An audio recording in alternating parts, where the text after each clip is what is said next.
போன வீடியோல நாமினியும் வில்லும் ஏன் முதன்மையானதுன்னு பார்த்தோம். இன்னைக்கு செய்தியில அடிக்கடி கேட்கிற ஒரு சொல் ஆர்பிஐ ரெப்போ ரேட். அது கூடிருச்சு, குறைஞ்சிருச்சு. இதெல்லாம் நமக்கு என்ன தொடர்பு? உண்மையில உங்க இஎம்ஐயையும் உங்க எஃப்டியையும் அது பாதிக்குது. எப்படி? வாங்க பார்ப்போம். நம்ம ஃபினான்ஷியல் ரோட் மேப்ல ப்ரொடெக்ஷன் பகுதியை முடிச்சுட்டு இப்போ டெட் பகுதிக்குள்ள நுழைய போறோம். கடன், அதோட வட்டி, அதை புரிஞ்சுக்கிட்டா நிறைய முடிவுகள் எளிதாகிடும். வணக்கம், இது பணமும் பாதையும். பணத்தை பத்தி பெரிய பெரிய வார்த்தைகள் இல்லாம நம்ம அன்றாட வாழ்க்கையோட தொடர்பு படுத்தி பேசுற ஒரு பயணம். வாங்க தொடர்ந்து பேசுவோம். செய்தியில ஆர்பிஐ வட்டி உயர்வு, ரெப்போ ரேட் குறைப்பு, இதை கேட்ட உடனே நிறைய பேர் சேனலை மாத்திடுவாங்க. இது நமக்கு இல்லைன்னு நினைச்சு. ஆனா அந்த செய்தி நேரடியா உங்க பாக்கெட்டை தொடுது. அத ஒரு சங்கிலியா நினைச்சுக்கோங்க. முதல்ல ஆர்பிஐ, அப்புறம் வங்கி, கடைசியா நீங்க.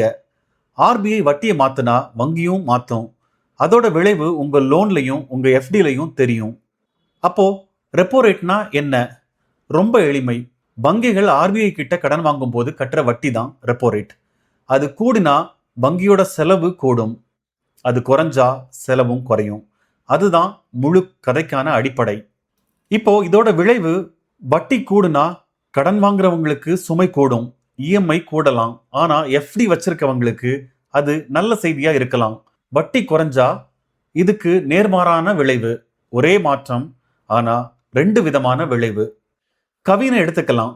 அவருக்கு வீட்டு கடன் இருக்கு, ஃப்ளோட்டிங் ரேட்.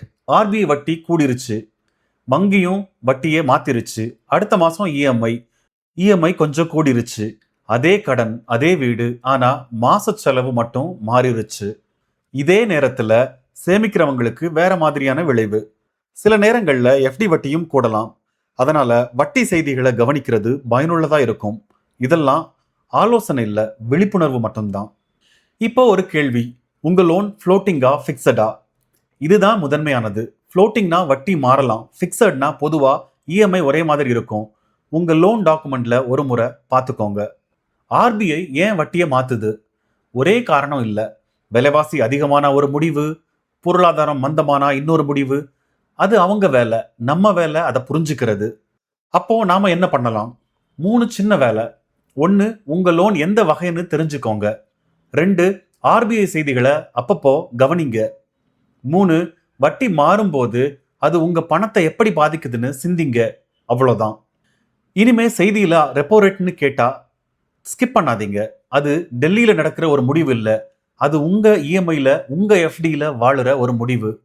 அதை புரிஞ்சுக்கிட்டா திட்டமிடுறது சுலபமாயிடும். சுருக்கமா 3 கருத்து. 1, ரெப்போ ரேட்னா ஆர்பிஐ வங்கிக்கு தர்ற கடனோட வட்டி. 2, அது வங்கி வழியா உங்களை வந்து சேருது. 3, ஒரே வட்டி மாற்றம் கடனுக்கும் சேமிப்புக்கும் வெவ்வேறு விளைவை தரும். இந்த வீடியோ பொது விழிப்புணர்வுக்காக மட்டும்தான். இது பொருளாதார ஆலோசனை இல்ல. இன்னைக்கு ரெப்போ ரேட் என்னன்னு புரிஞ்சிருச்சு. அடுத்தது, கடன் வாங்கும் போது எல்லாரும் கேட்கிற இன்னொரு முதன்மையான ஒரு சொல், கிரெடிட் ஸ்கோர். அது என்ன? ஏன் அது இல்லாம நல்ல லோன் ஏன் கிடைக்காது? அடுத்த வீடியோல அதை எளிமையா பார்ப்போம். இந்த வீடியோ பயனுள்ளதா இருந்திருந்தா லைக் பண்ணுங்க. உங்க கருத்துக்களை கமெண்ட்ல சொல்லுங்க.